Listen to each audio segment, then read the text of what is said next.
Hello viewers, welcome to Happy Streamers. In this video, I'll show you how to change password in Instagram.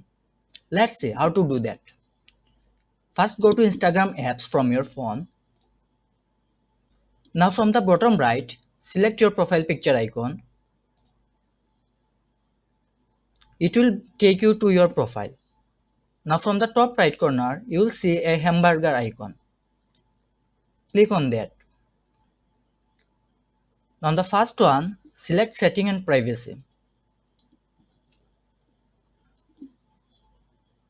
Now from the first option, select account center.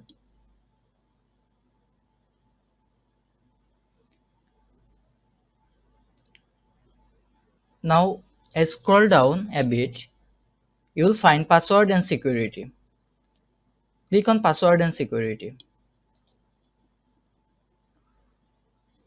Now on the first one you will find change password.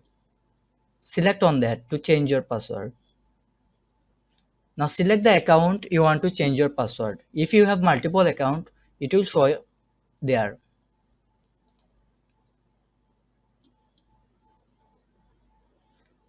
Now first write your current password.